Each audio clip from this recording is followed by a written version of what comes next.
وقال النبي صلى الله تعالى عليه وسلم لا يؤمن أحدكم حتى أكون أحب إليه من والده وولده والناس أجمعين أو كما قال عليه الصلاة والسلام۔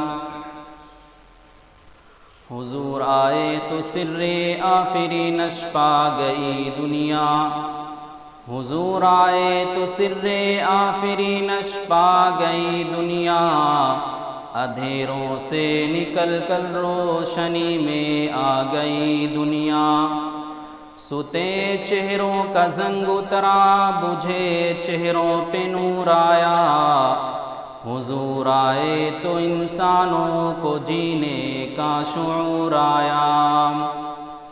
اور اللہ سے کرے وہ تعلیم بھی فتنہ، اللہ سے کرے دور وہ تعلیم بھی فتنہ، املاک بھی اولاد بھی جاگیر بھی فتنہ، اور ناحق کے لیے اٹھے تو شمشیر بھی فتنہ، شمشیر ہی کیا نعرہ تکبیر بھی فتنہ، اور نماز اچھی زکوٰۃ اچھی روزہ بھی اچھا حج بھی اچھا، مگر میں باوجود اس کے مسلمان ہو نہیں سکتا، نہ جب تک کٹ مروں میں خواجہ بطحا کی حرمت پر، خدا شاہد ہے کہ کامل میرا ایمان ہو نہیں سکتا۔ میرے واجب الاحترام بھائیو، دوستو اور بزرگوں، میرے لیے بہت ہی خوش نصیبی اور سعادت کی بات ہے کہ مدرسہ عربیہ اشرف العلوم چمن گنج کے سرپرست اعلیٰ میرے استاذ محترم حضرت مولانا محمد اسماعیل صاحب القاسمی دامت برکاتہم کے موجودگی میں کچھ کہنے کی سعادت حاصل ہو رہی ہے۔ اللہ رب العزت مجھے بھی اور آپ سب کو بھی عمل کی توفیق نصیب فرمائے۔ اللہ رب العزت جو مجھے کچھ کہنے کی اور سننے کی توفیق عطا فرمائے، اس پر مجھے بھی اور آپ سب کو بھی عمل کی توفیق نصیب فرمائے۔ عزیز دوستو، اللہ رب العزت کا بے شمار بے انتہا ہم پر انعام اور فضل اور کرم اور احسان ہے۔ قرآن میں اللہ رب العزت نے ارشاد فرمایا وَإِن تَعُدُّوا نِعْمَةَ اللَّهِ لَا تُحْصُوهَا، کہ اے میرے بندو اور اے میری بندیوں، اگر تم میرے انعامات کو، میرے احسانات کو، میرے کرم کو، میرے فضل کو شمار کرنا چاہو تو شمار نہیں کر سکتے۔ کیوں؟ قرآن اس کا جواب دیتا ہے لا تحصوہا، کہ تم اللہ کی نعمتوں کا، اللہ کے انعامات کا، اللہ کے احسانات کا شمار کر ہی نہیں سکتے۔ اللہ رب العزت ارشاد فرماتے ہیں وَإِن تَعُدُّوا نِعْمَةَ اللَّهِ لَا تُحْصُوهَا، کہ اگر تم میری نعمتوں کو گننا چاہو تو گن نہیں سکتے، تم عاجز ہو جاؤ گے، قاصر ہو جاؤ گے، گن ہی نہیں سکتے۔ تمہارے اندر کی ہمت ختم ہو سکتی ہے، تمہارے اندر کی طاقت ختم ہو سکتی ہے، تمہارے اندر جو طاقت ہے، جو جرأت ہے، جو بساط ہے، سب ختم ہو سکتا ہے، لیکن تم میری نعمتوں کا اور میرے انعامات کا شمار نہیں کر سکتے۔ غور کرنے کی بات ہے اور توجہ دینے کی ضرورت ہے اور سوچنے کی بات ہے کہ اللہ رب العزت نے ہمیں بہت سارے انعامات سے نوازا، بہت سارے کرم ہم پر کیے، بہت سارے فضل ہم پر کیے، لیکن کبھی احسان ہم پر نہیں جتلاتا کہ میرے بندوں، میری بندیوں، میں نے تم پر یہ انعام کیے اور یہ فضل کیے اور یہ احسان کیے، کبھی احسان نہیں جتلاتا۔ لیکن ہمارا اور آپ کا جو معاملہ ہے، ہمارا اور آپ کا جو رویہ ہے، ہمارا اور آپ کا جو عمل ہے، وہ بالکل عجیب ہے۔ وہ یہ کہ اگر ہم کسی کے ساتھ کوئی معاملہ کرتے ہیں، کسی کے ساتھ کوئی احسان کر دیتے ہیں، کسی کی کوئی نصرت کر دیتے ہیں، مدد کر دیتے ہیں، تو انسانی فطرت جو ہے وہ ابال کھا جاتی ہے، یعنی کہ کبھی نہ کبھی ہم اس کو جتلا دیتے ہیں، بتلا دیتے ہیں کہ ارے بھائی فلاں انسان، ہم نے تمہارا فلاں وقت میں، فلاں ٹائم، فلاں مہینے، فلاں دن، فلاں ہفتے ہم نے تمہاری مدد کی تھی، تمہاری نصرت کی تھی۔ لیکن قربان جائیے اس رب کریم ذات پر کہ جتنے اتنے انعامات کیے، اتنے احسانات کیے، اتنے فضل کیے، لیکن کبھی نہیں جتلایا، کبھی نہیں یہ بتلایا کہ میرے بندو میں نے تمہیں یہ احسان کیے۔ آپ غور کریں، ہمیں اللہ رب العزت بیٹا یا بیٹی کی شکل میں نعمتیں عطا فرماتا ہے، احسان نہیں جتلاتا۔ اسی طریقے سے ہمیں صحت عطا فرماتا ہے، احسان نہیں جتلاتا۔ حتیٰ کہ دنیا کی تمام عیش و عشرت، تمام انعامات ہمیں عطا فرماتا رہتا ہے، لیکن کبھی احسان نہیں جتلاتا۔ لیکن میرے عزیز دوستو، بھائیو، بزرگوں، ایک جگہ پہ اللہ رب العزت احسان جتلانے پر مجبور ہو جاتے ہیں، پریشان ہو جاتے ہیں، حیرت میں ہو جاتے ہیں کہ آخر کیا کیا جائے۔ وہاں پر احسان جتلانے پر اللہ رب العزت جیسی ذات مجبور ہو کر احسان جتلاتی ہے۔ کیا؟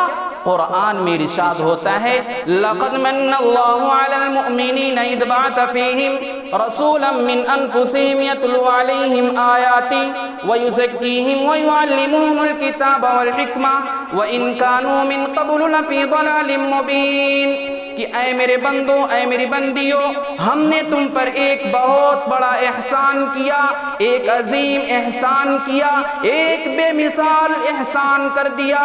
ایک احسان یہ کیا کہ تمہارے درمیان، تمہارے بیچ میں، تمہاری موجودگی میں ایک ہم نے اپنے پیغمبر جناب محمد عربی صلی اللہ علیہ وسلم کا انتخاب کر دیا۔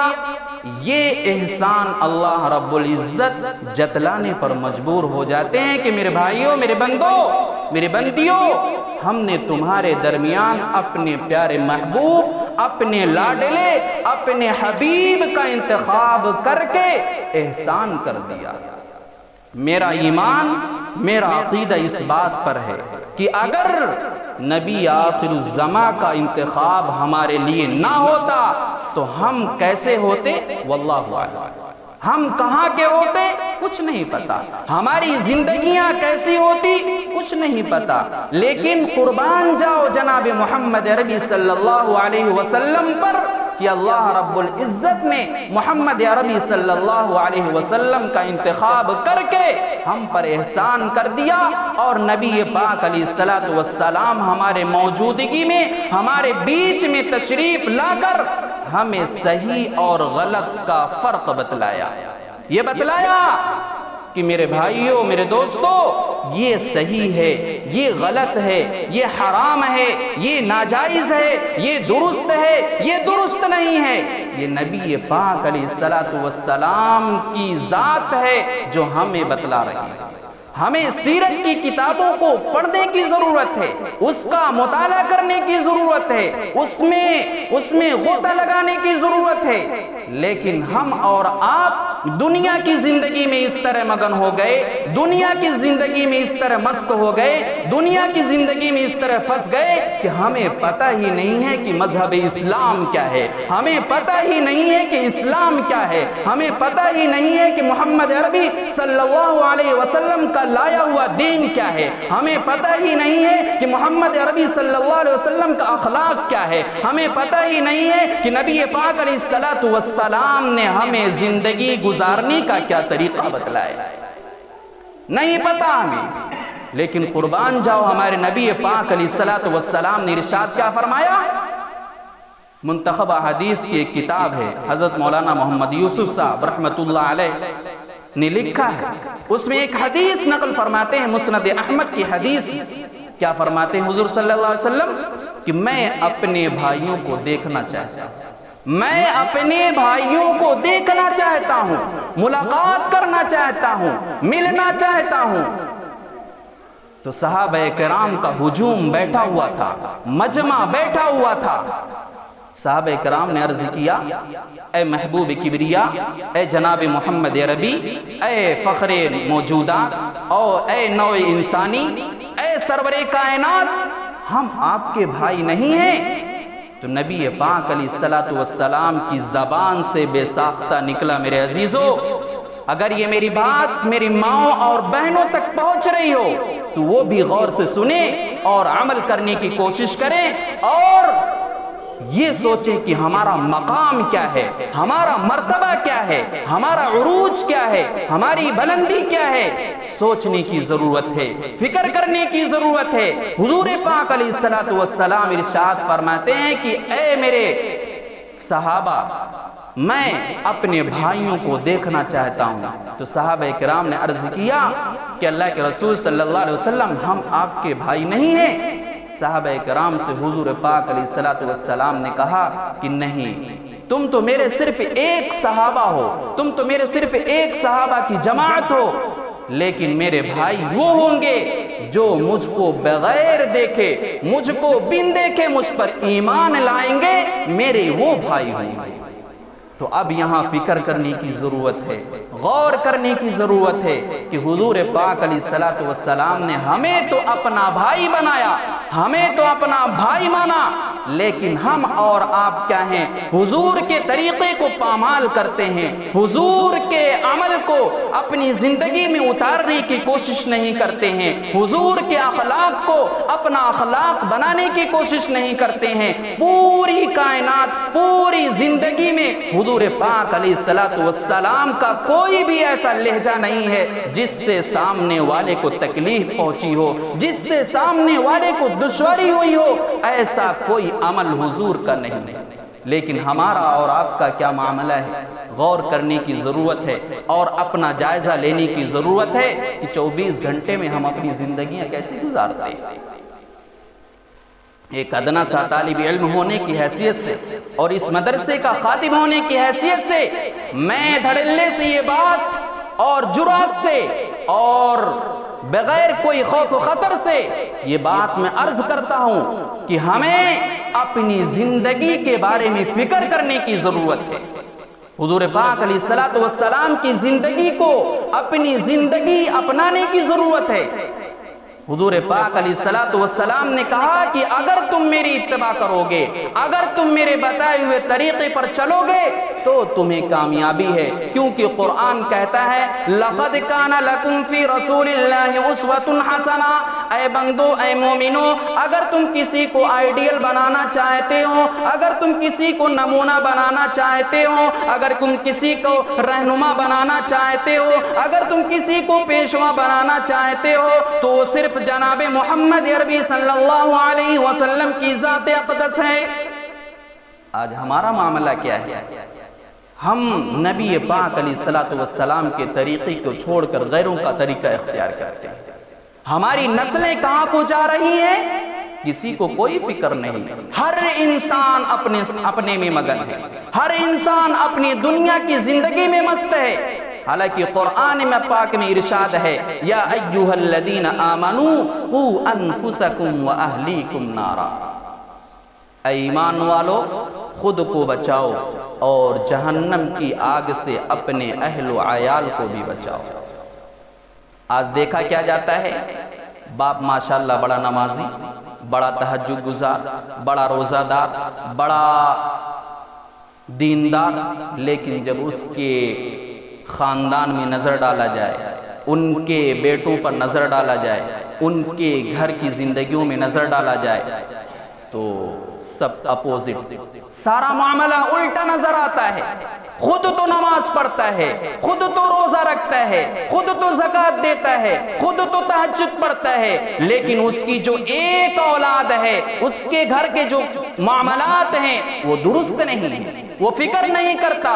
حالانکہ حدیث میں کیا آتا ہے؟ واقعات میں ایک واقعہ ملتا ہے کہ حضرت جبریل علیہ الصلوۃ والسلام کو اللہ تبارک و تعالی بلاتے ہیں اور حکم دیتے ہیں کہ اے جبرائیل جاؤ فلاں بستی کو تباہ و برباد کر دو، نیست کر دو، ختم کر دو، ویران کر دو، تو حضرت جبریل علیہ السلام اللہ کا حکم تکمیل کرنے کے لیے، مکمل کرنے کے لیے اس بستی میں جاتے ہیں اور آتے ہیں، دیکھتے کیا ہیں کہ ایک جھوپڑ پٹی ہے، اس جھوپڑی میں ایک ضعیف، ایک کمزور، ایک لاغر، ایک لاچار انسان ہے جو ہمیشہ اللہ رب العزت کی گریہ وزاری میں مصروف رہتا ہے۔ اس کا کوئی لمحہ، اس کا کوئی ایک وقت، ایک منٹ، ایک گھنٹہ، ایک سیکنڈ بھی ضائع نہیں جاتا اللہ رب العزت کی عبادت کرنے سے۔ تو یہ جبریل علیہ السلام اس بستی کو تباہ و برباد نہیں کرتے، واپس چلے جاتے ہیں۔ تو اللہ رب العزت کہتے ہیں کہ اے جبرائیل، میں نے تمہیں کہا تھا کہ جاؤ فلاں بستی کو تباہ و برباد کر دو، نیست کر دو، ویران کر دو، تم میرے حکم کو بجا کر کیوں نہیں لائے؟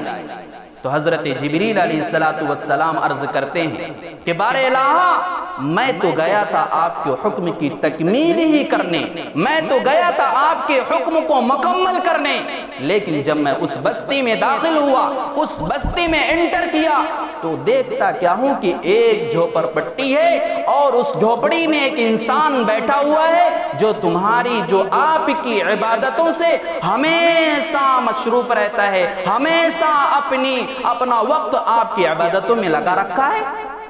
تو اللہ رب العزت عرض کرتے ہیں، ارشاد فرماتے ہیں کہ اے جبرائیل، انی اعلم ما لا تعلمون، جو میں جانتا ہوں وہ تم نہیں جانتے، جو میں جانتا ہوں وہ تم نہیں جانتے۔ جبریل حیران، پریشان، بار الہ، آخر ایسا کیا معاملہ ہے کہ جو آپ جانتے ہیں اور ہمیں نہیں معلوم ہے؟ وہ تو بچا ہے، لیکن آپ ضرور بتلائیں وہ کون سا ایسا معاملہ ہے کہ جو آپ جانتے ہیں اور ہم نہیں جانتے۔ تو بار الہ نے عرض کیا کہ اے جبرائیل، وہ تو خود تو نماز پڑھتا ہے، وہ تو خود تو روزہ رکھتا ہے، وہ خود تو تہجد پڑھتا ہے، وہ خود تو زکوٰۃ اور صدقہ فطرہ کرتا ہے، لیکن اپنے اہل و عیال کی فکر نہیں کرتا۔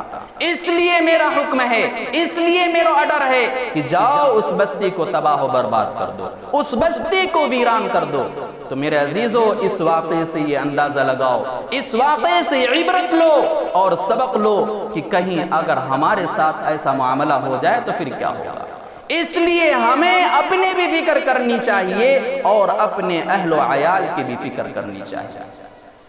بہرکیف میں عرض کیا کر رہا تھا کہ اللہ رب العزت نے کیا کہا، لَقَدْ مَنَّ اللَّهُ عَلَى الْمُؤْمِنِينَ إِذْ بَعَثَ فِيهِمْ رَسُولًا مِّنْ أَنفُسِهِمْ، کہ ہم نے، اے میرے بندو، اے میرے بندیوں، تمہارے اوپر ایک بہت بڑا احسان عظیم کیا کہ میں نے اپنے پیارے محبوب جناب محمد عربی صلی اللہ علیہ وسلم کا انتخاب کر کے، چنانچہ نبی پاک علیہ السلام کا انتخاب ہو جاتا ہے، آپ دنیا میں تشریف لے آتے ہیں، آپ علیہ السلام دین کا کام مسلسل کرتے رہتے ہیں، اور کرتے کرتے ایک وقت آ جاتا ہے، آپ مکہ المکرمہ کی وادی ہے، آپ نکلتے ہیں ایک گلی سے، تو دیکھتے کیا ہے کہ ایک سامنے بہت بڑا مجمع ہے۔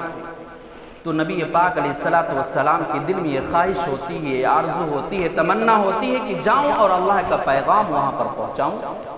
جاتے ہیں اور دیکھتے کیا ہے کہ وہاں ابو جہل بیٹھا ہوا ہے اپنے تمام دوستوں کے ساتھ، اپنے تمام رفقا کے ساتھ بیٹھا ہوا ہے۔ تو اللہ کے نبی پاک علیہ السلام جاتے ہیں اور کہتے ہیں کہ اے ابو جہل، اگر تم قولوا لا الہ الا اللہ تفلحوا پڑھ لو گے تو کامیاب ہو جاؤ گے۔ تو ابو جہل نے کیا کہا؟ تاریخ میں لکھا ہے، سیرت کی کتابوں میں لکھا ہے میرے عزیزو، کہ ابو جہل نبی پاک علیہ السلام کے ساتھ بے جان حرکتیں کرتا ہے، آپ علیہ السلام کو برا بھلا کہتا ہے، آپ علیہ السلام کو گالی گلوچ دیتا ہے، لیکن یہیں پر بس نہیں ہوتا ہے میرے عزیزو۔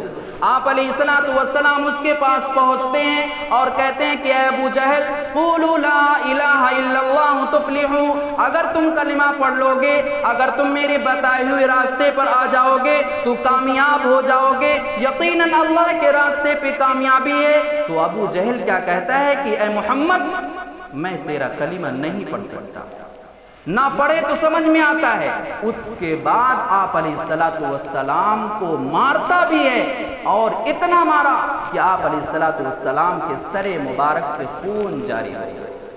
آپ علیہ الصلوۃ والسلام خاموشی سے وہاں سے نکل کر اپنے گھر کو گئے، اور حضرت حمزہ رضی اللہ تعالی عنہ کہ اہلیہ محترمہ یہ سارا ماجرا حضرت حمزہ رضی اللہ تعالی عنہ کو بتلاتے ہیں، اور یہ واقعہ واضح رہے ابھی حضرت حمزہ ایمان نہیں لائے، اس سے پہلے کا یہ واقعہ سارا ماجرا حضرت حمزہ رضی اللہ تعالی عنہ کو بتلایا جاتا ہے۔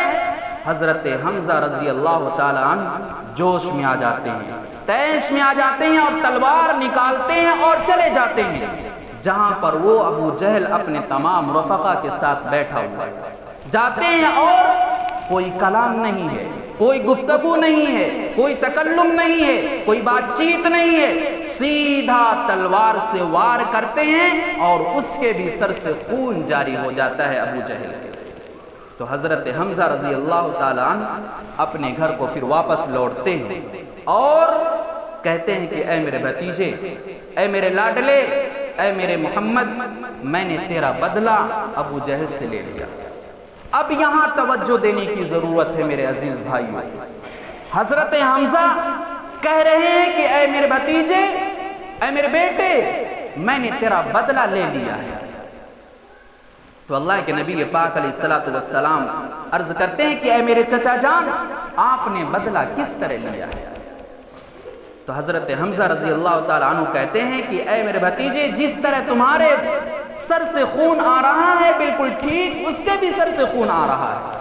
تو نبی پاک علیہ الصلوۃ والسلام کا اتنا سننا ہوتا ہے، زار و قطار رونے لگتے ہیں، پریشان ہو جاتے ہیں اور کہتے ہیں کہ اے میرے چچا، میں تو اس جہان میں لڑائی جھگڑا کرانے کے لیے نہیں آیا تھا، میں اس جہان میں اختلافات پیدا کرنے کے لیے نہیں آیا تھا، میں اس جہان میں ایک دوسرے سے جنگ کرنے کے لیے تو نہیں آیا تھا، میں تو اس جہان میں صرف اور صرف لوگوں کو ملانے کے لیے آیا تھا، لوگوں میں محبت پیدا کرنے کے لیے آیا تھا، کیونکہ یہ حدیث ہے افشوا السلام بینکم تحابوا، آپس میں سلام کرو تو آپس میں محبت پیدا ہو جائے گی، آپس میں ایٹومیٹک میلاپ پیدا ہو جائے گا۔ لیکن آج ہمارا معاملہ کیا ہے میرے عزیز دوستو؟ حضور پاک علیہ الصلوۃ والسلام ارشاد فرماتے ہیں کہ اے میرے چچا، اس طرح میرا بدلہ نہیں ہو سکتا۔ تو حضرت حمزہ رضی اللہ تعالی عنہ پریشان ہو جاتے ہیں، کہتے ہیں اے بیٹا، تو ہی بتا میں کس طرح تیرا بدلہ لوں۔ تو حضرت جناب محمد عربی صلی اللہ علیہ وسلم کی زبان سے نکلتا ہے کہ اے میرے چچا، اگر آپ کلمہ پڑھ لیں، دائرہ اسلام میں داخل ہو جائیں، نبی پاک میرے ارشادات پر عمل کریں، اللہ کے فرمودات پر عمل کریں، تو میں راضی ہو جاؤں گا اور میرا بدلہ ہو جائے گا۔ تو نبی پاک علیہ الصلوۃ والسلام کی یہ بات سنتے ہیں اور کہتے ہیں کہ اے میرے بیٹا، اے میرے بیٹے، اے میرے بھتیجے، اگر تیری رضامندی، اگر تیری خوشنودی اسی میں ہے تو سن، لا الہ الا اللہ محمد الرسول اللہ کلمہ پڑھ کر وہ دائرہ اسلام میں داخل ہو جاتے ہیں۔ لیکن میرے عزیزو، آج ہمارا معاملہ کیا ہے؟ ہم ایک دوسرے کے ساتھ کس طرح پیش آتے ہیں؟ ایک دوسرے کے ساتھ ہمارا عمل کیا ہوتا ہے؟ اپنی زندگی میں اس کو فکر کرنے کی ضرورت ہے اور اس کو درست کرنے کی ضرورت ہے۔ ایک واقعہ عرض کر کے میں اپنی بات کو مکمل کروں گا، وقت ہو چکا ہے۔ یورپ کا ایک شخص مسلمان ہوتا ہے، لوگ اس سے معلوم کرتے ہیں کہ ارے بھائی، آپ کو کوئی دقت نہیں ہے، آپ مالدار بھی ہیں، ہر اعتبار سے آپ کے پاس کوئی دقت نہیں ہے، آپ مسلمان کیوں ہوئے؟ آپ کلمہ کیوں پڑھا؟ تو اس شخص نے عرض کیا کہ میں نے سیرت کی کتابوں میں مطالعہ کیا، اس میں مجھے ایک واقعہ ملا کہ نبی پاک علیہ الصلوۃ والسلام مسجد نبوی میں تشریف فرما ہے، آپ علیہ الصلوۃ والسلام لوگوں سے گفتگو فرما رہے ہیں، خطاب کر رہے ہیں۔ اسی دوران ایک شخص بہت تیزی کے ساتھ دوڑتا ہوا آتا ہے، پریشان فکر مند کی حالت میں، اور عرض کرتا ہے کہ اللہ کے رسول صلی اللہ علیہ وسلم، میرا ایک لخت جگر ہے، میرا ایک اکلوتا بیٹا ہے، ایک نور نظر ہے، 3 دن سے غائب ہو چکا ہے، آپ دعا فرما دیں کہ میرا بیٹا میرے گھر کو آ جائے، لوٹ آئے گھر پر۔ توجہ کرو، ابھی دست مبارک نبی پاک علیہ الصلوۃ والسلام کے اٹھے اور زبان مبارک سے کوئی کلمہ نہیں نکلتا دعا کا، ابھی نکلنے ہی والا تھا کہ ایک صحابی مسجد میں انٹر ہوتے ہیں، داخل ہوتے ہیں اور عرض کرتے ہیں کہ اے نبی پاک علیہ الصلوۃ والسلام، میں نے اس بندے کے بیٹے کو فلاں باغ میں ٹہلتا ہوا اور کھیلتا ہوا دیکھا ہے۔ اتنا سننا ہوتا ہے، اتنا سننا ہوتا ہے۔ وہ صحابی رسول فوراً نبی پاک علیہ الصلوۃ والسلام کی مجلس سے دوڑ لگاتے ہیں اس باغ کی طرف۔ تو اللہ کے نبی پاک علیہ الصلوۃ والسلام دوسرے کسی صحابی سے کہتے ہیں کہ اے صاحب، میرے صحابہ، تم کھڑے ہو اور جاؤ اس بندے کو روکو، اس بندے کو واپس لے کر آؤ۔ چنانچہ کوئی صحابی جاتے ہیں اور اس انسان کو روکتے ہیں اور واپس لاتے ہیں اور کہتے ہیں کہ تمہیں نبی پاک علیہ الصلوۃ والسلام نے بلایا ہے۔ چنانچہ وہ صحابہ کرام واپس لوٹ آتے ہیں اور عرض کرتے ہیں کہ اللہ کے رسول صلی اللہ علیہ وسلم، اب تو میرے بیٹے کا پتہ معلوم ہو چکا ہے، اب تو میرے بیٹے کا پتہ معلوم ہو چکا ہے کہ میرا بیٹا کہاں ہے، لہٰذا میں اب 1 منٹ رکنے کے لیے، 1 سیکنڈ ٹھہرنے کے لیے تیار نہیں ہوں۔ تو اللہ کے نبی پاک علیہ الصلوۃ والسلام کہتے ہیں کہ جی درست بات ہے، حق بات ہے، بالکل نہ ٹھہریے، لیکن ایک بات میری غور سے سننا اور پھر اس کے بعد جانا۔ تو نبی پاک علیہ الصلوۃ والسلام ارشاد فرماتے ہیں کہ اے میرے صحابی سن، ابھی جو عنقریب غزوہ ہوا ہے، اس غزوے میں بہت سے ایسے انسانوں کا، بہت سے ایسے لوگوں کا، بہت سے ایسے افراد کا انتقال ہو گیا ہے، شہید ہو گئے ہیں، اور ان کے بھی بچے وہاں پر ٹہل رہے ہوں گے، اور اگر تم جاؤ گے وہاں پر اس باغ میں اپنے بچے کو بلانے کے لیے، اور ساتھ میں وہ بھی یتیم بچے بھی ٹہل رہے ہوں، اور تم اگر اس باغ میں جا کر، اس باغیچے میں جا کر اپنے بیٹے کو اگر بیٹا کہہ کر بلاؤ گے تو کہیں ان یتیم بچوں کو اپنے باپ کی یاد نہ آ جائے۔ اس لیے میرا کہنا ہے میرے بھائی کہ تم جانا اس باغ میں، بہت ہی شوق سے جانا، بہت ہی نیاز مستی میں جانا، لیکن یہ بات خیال کرنا کہ وہاں جانا اور تم اپنے بیٹے کو بیٹا کہہ کر مت بلانا، اس لیے کہ وہاں پر بہت سے یتیم بچے کھیل رہے ہیں، ان بچوں کو کہیں اپنے باپ کی یاد نہ آ جائے۔ تو میرے عزیزو، حضور پاک علیہ الصلوۃ والسلام نے کتنی باریکی سے، کتنے معصوم بچوں کے دل جوئی کا خیال کیا ہے، کہیں ان کا دل ٹوٹ نہ جائے۔ لیکن آج ہمارا معاملہ کیا ہے؟ ایک دوسرے سے ہم تکلم کرتے ہیں، ایک دوسرے سے ہم گفتگو کرتے ہیں اتنی ترشک سوئی کے ساتھ، اتنی تند خوئی کے ساتھ کہ انسان کا دل پھٹ جاتا ہے، اس کا دل چکنا چور ہو جاتا ہے، دوبارہ وہ گفتگو کرنے کے لیے تیار نہیں ہوتا۔ اس لیے حضور پاک علیہ الصلوۃ والسلام کی 3 اہم نصیحتوں میں سے آخری اہم نصیحت یہ ہے کہ اپنے اخلاق کو اچھے بناؤ، اپنے اخلاق کو درست بناؤ، اپنے کردار کو درست بناؤ۔ اگر ہم اپنی زندگی کو درست بنائیں گے تو ہماری دنیا بھی اچھی ہوگی اور ہماری آخرت بھی اچھی ہوگی۔ آخر میں یہ بات عرض کروں، ہر انسان، ہر گھر کا فرد، ہر گھر کا ذمہ دار یہ فکر کرے کہ ہماری زندگی کیسی ہے اور ہمارے گھر کی زندگی کیسی ہے، اس کو بھی درست کرنے کی کوشش کریں۔ اللہ رب العزت مجھے بھی اور آپ کو بھی عمل کرنے کی توفیق نصیب فرمائے۔ ذوق رکھ سنت گرامی سے، ہے شرف آپ کی غلامی سے، جو کوئی تابع رسول نہیں، لاکھ عبادت کرے قبول نہیں۔ وآخر دعوانا الحمدللہ رب العالمین۔